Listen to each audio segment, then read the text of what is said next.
Bismillahirrahmanirrahim.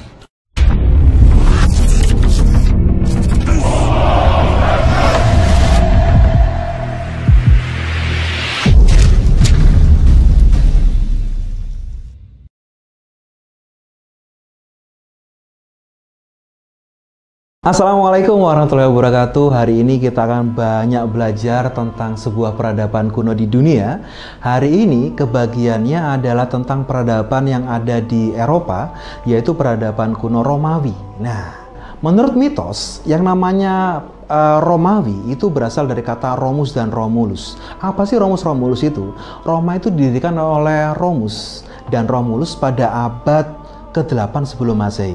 Romus dan Romulus ini adalah keturunan dari Aeneas atau pahlawan Troya, di mana dua orang anak ini ketika dia dilahirkan, dia ditinggal di hutan dan dia diasuh oleh serigala. Sehingga menurut mitos, karena dia dua orang bayi ini diasuh oleh serigala, maka apa?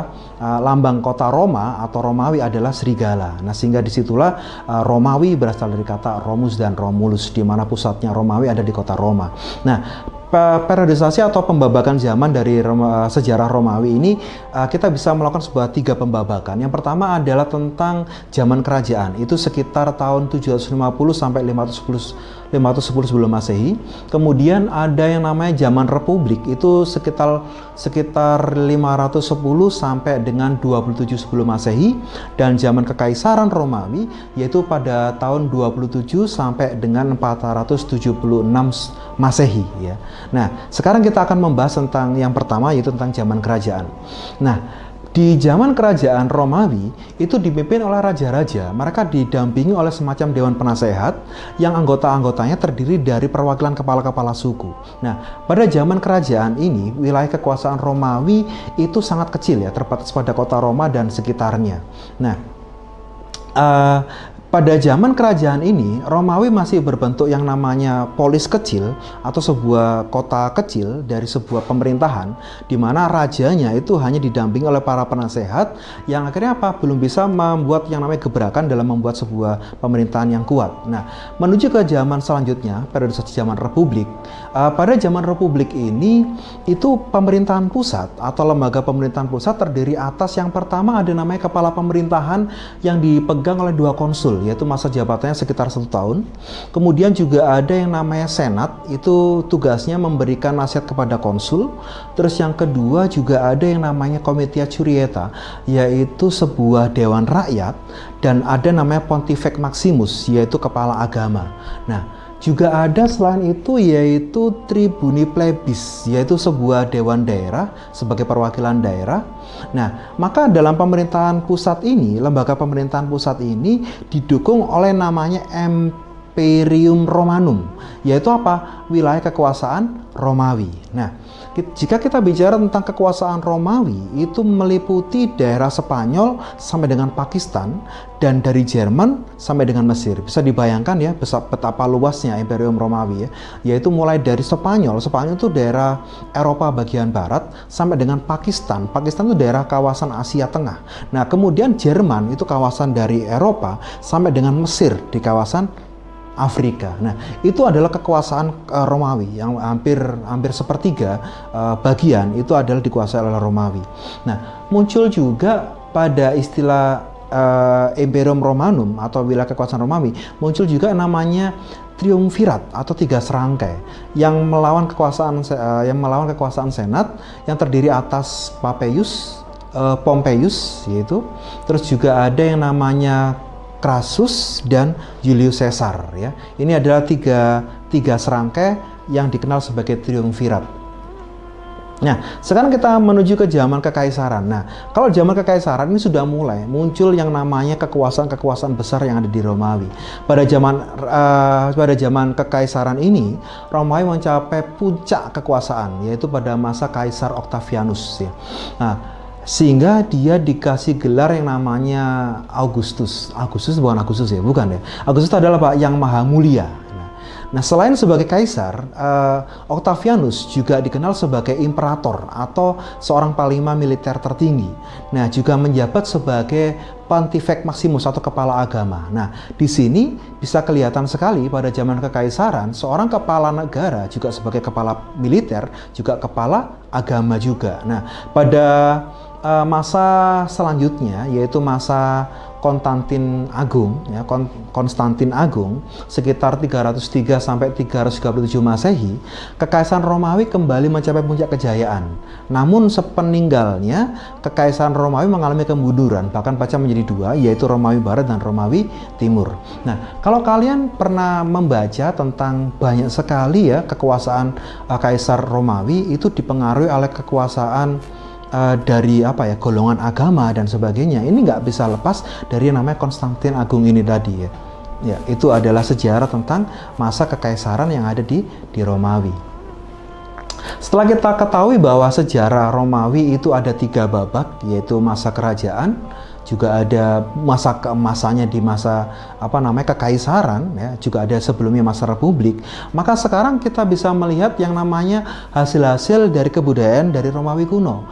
Jadi yang pertama hasilnya adalah apa? Di seni bangunan. Nah, di seni bangunan ini banyak sekali peninggalan-peninggalan dari kekaisaran atau peradaban dari Romawi kuno, seperti adanya Kolosium. Nanti kalian bisa lihat di sebelah sini ya, Kolosium itu seperti apa. Jadi Kolosium adalah sebuah tempat di mana di situ itu adalah tempat bertarungnya ya, bertarungnya yang namanya para gladiator untuk menunjukkan kekuatannya. Jadi bangunan ini semacam stadion yang dapat menampung puluhan ribu penonton. Jadi di sana ada yang namanya perang gladiator, juga ada namanya perang itu ya, kereta itu ya, dia sering menyerang menggunakan kereta, juga ada gladiator melawan hewan dan sebagainya. Juga ada namanya amphitheater, yaitu bagian dari Kolosium. Kolosium, amphitheater itu adalah bagian dari peninggalan dari Romawi kuno. Selain itu, di seni bangunan juga ada namanya aquaduk. Aquaduk itu apa ya? Seperti saluran air ya. Jadi aquaduk ini dibentuk seperti saluran air. Juga ada namanya viaduk. Viaduk itu apa? Artinya jembatan. Nah, sekarang sebagian orang-orang pasti akan memahami. Ternyata ada namanya viaduk Gubeng. Kalau Anda pernah dengar di Surabaya, ya ada namanya viaduk Gubeng. Itu artinya apa? Jembatan Gubeng, ya seperti itu. Jadi aquaduk itu artinya saluran air, kalau viaduk artinya jembatan. Terus kemudian juga ada di bangunan-bangunan itu ada juga namanya termen. Termen itu apa? Seperti tempat pemandian umum. Jadi tempat ini semacam kolam di mana di sisi-sisinya ada beberapa patung-patung yang indah.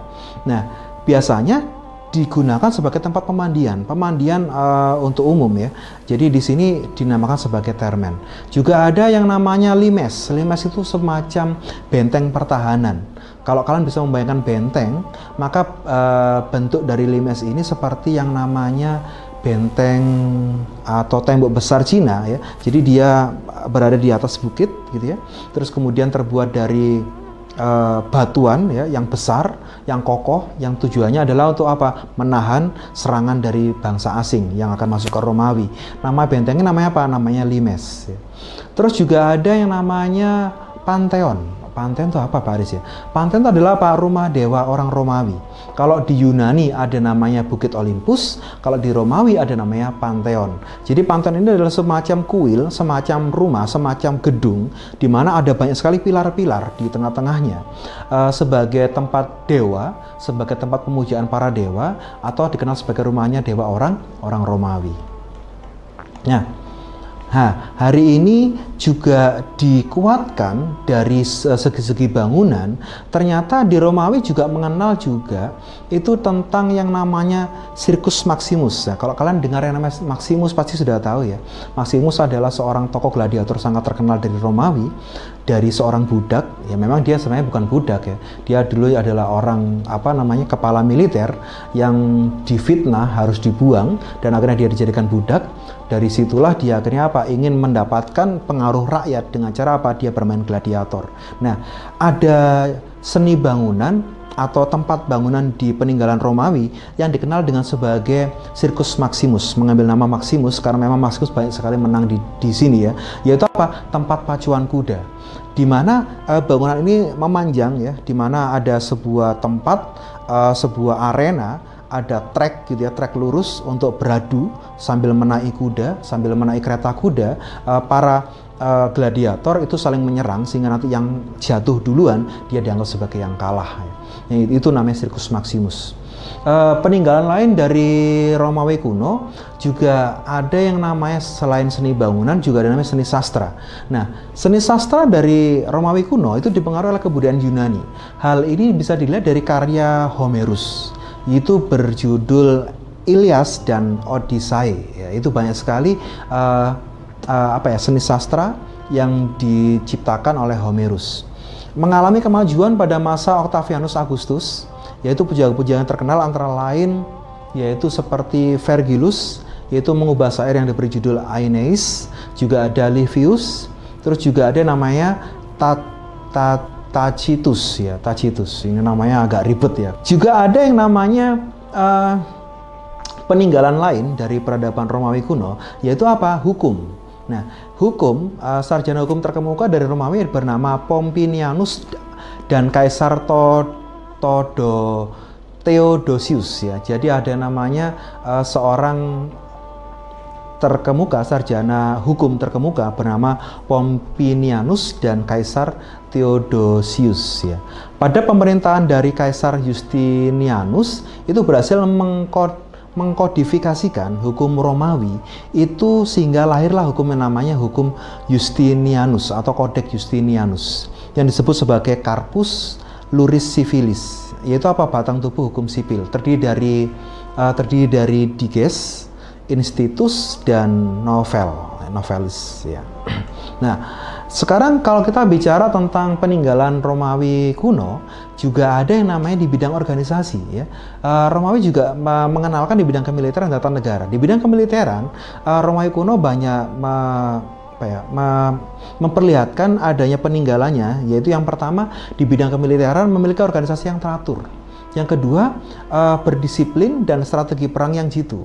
Terus kemudian memiliki istilah-istilah militer yang masih dipakai sampai sekarang. Jadi kalau Anda melihat namanya kavaleri ya, itu adalah apa? Istilah dari Romawi ya, kavaleri. Terus kemudian juga ada namanya batalion ya.